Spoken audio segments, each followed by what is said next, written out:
While the first contest of the presidential campaign is over, the race for the GOP nomination and the delegates who will vote at the Republican National Convention this summer is only just beginning. Domenico Montanaro of NPR is here to walk us through the long road ahead. It's good to see you, friend.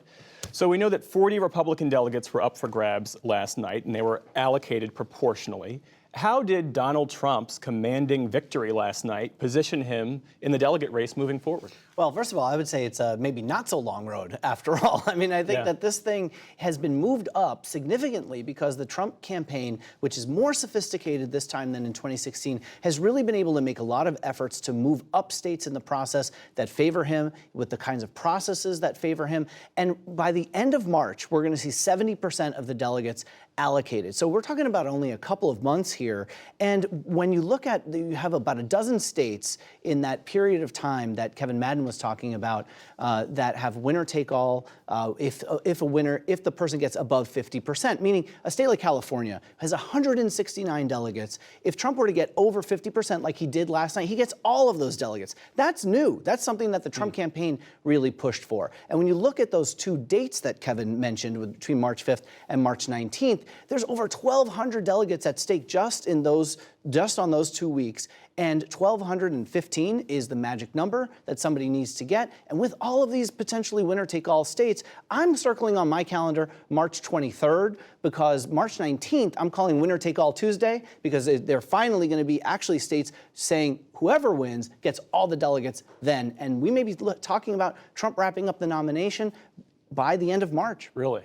You know, Domenico, I think one of the most underreported stories of the Trump era has to do with the ways in which Donald Trump and his allies re-engineered the infrastructure of the Republican Party and installed MAGA acolytes and his supporters in key state positions. Many of them are state party chairs. Tell me more about that and how he is now capitalizing on it. I mean, it's a hugely undercovered story. I mean, he was able to hire people who really understand the delegate process, and we're doing this at times when people weren't really paying that much attention. Sure, the DeSantis campaign was trying to ramp up. They had people who were trying to influence this as well. But look, Trump is a quasi-incumbent. He's the former president, and while he was president, he installed a lot of loyalists within those state parties so that you wouldn't have something like what happened in 2016 on the floor of the convention, where Ted Cruz and people who were associated with him could mount this kind of potential challenge. It didn't work, but Trump was like not wanting to have to see a repeat of some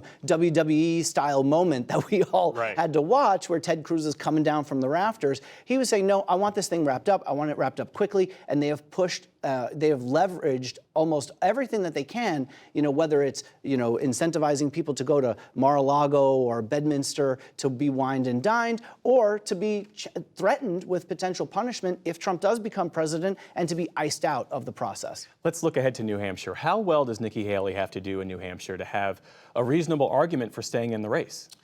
I think a lot of people are saying she's going to have to win in New Hampshire, considering that she finished third place in Iowa, and I think it's going to be difficult for her to win in a place like South Carolina.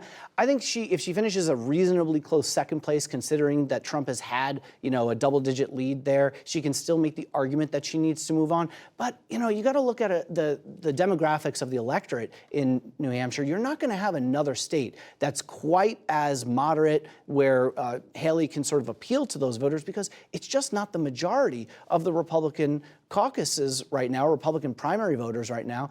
I mean, we saw last night in the entrance polls, 2/3 of Republican caucus goers said that they, felt that even if Trump was convicted of a crime, that he would still be fit to be president. You had only 3 in 10 voters say that they thought Joe Biden was legitimately elected. I mean, that is not the profile of the kinds of voters that Nikki Haley can really appeal to and win out with. Domenico Montanaro, senior political editor and correspondent for NPR. Thanks so much for coming in. You're welcome.